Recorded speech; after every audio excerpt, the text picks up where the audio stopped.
You open your laptop. You have a great idea. Then you take one hit, and somehow 3 hours disappear into a bag of chips and a YouTube rabbit hole. But the real answer for why that happens is far stranger than laziness. Your brain has a tiny hijacker, and once you see how it works, you will never think about motivation the same way again. Your brain runs on a reward signal called dopamine, not the pleasure chemical. That is a myth.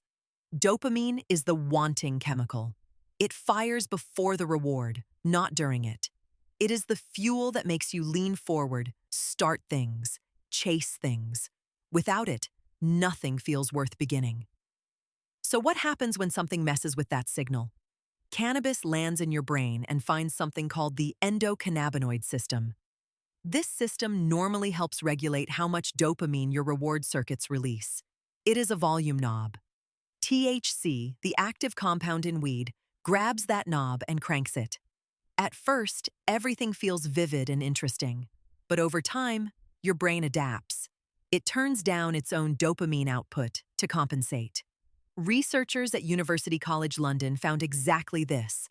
They studied regular cannabis users and found significantly blunted dopamine synthesis in the striatum, the core of your brain's motivation engine. Less dopamine synthesis means less drive to initiate, less drive to begin.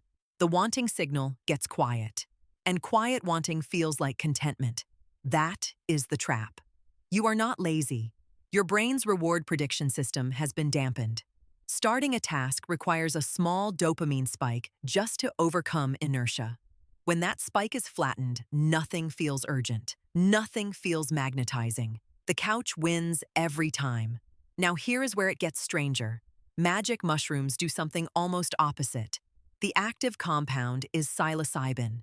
It does not touch dopamine directly. It targets serotonin receptors, specifically the 5-HT2A receptor, and it floods them. Your brain's default mode network, the part that runs your self-referential inner chatter, goes quiet. The part that normally filters and predicts and narrows your perception suddenly loosens its grip. What rushes in is not sedation. It is the opposite.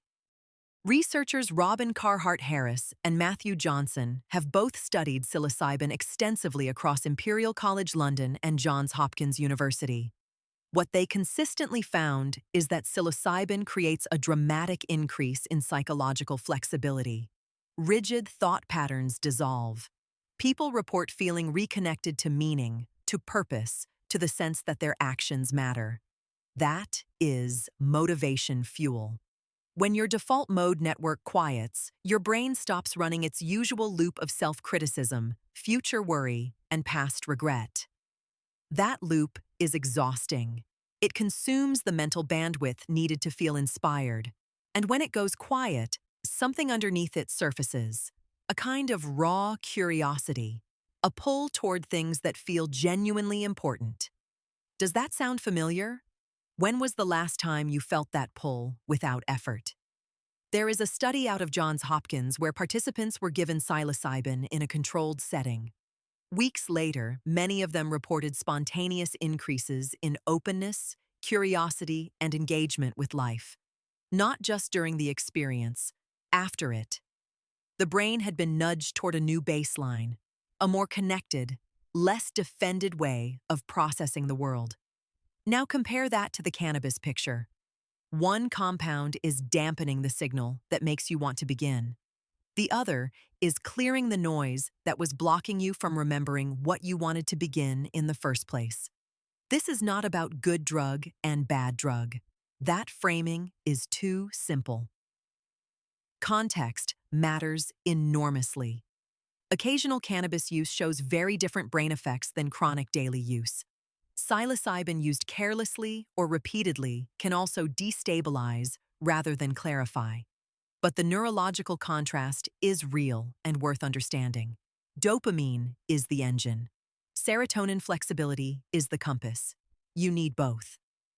When THC chronically suppresses your dopamine synthesis, you lose the engine. When psilocybin temporarily resets your serotonin signaling, you might rediscover where the compass was pointing. Neuroscientist David Nutt, who has published extensively on psychedelic research and faced serious controversy for his honest scientific work on drug harms, puts it this way: the brain under psilocybin is not chaotic, it is hyper-connected. Regions that do not normally talk to each other begin exchanging information. This cross-network communication is associated with insight, creativity, and renewed sense of direction. Your stagnation often is not a lack of ideas. It is a lack of felt connection to those ideas.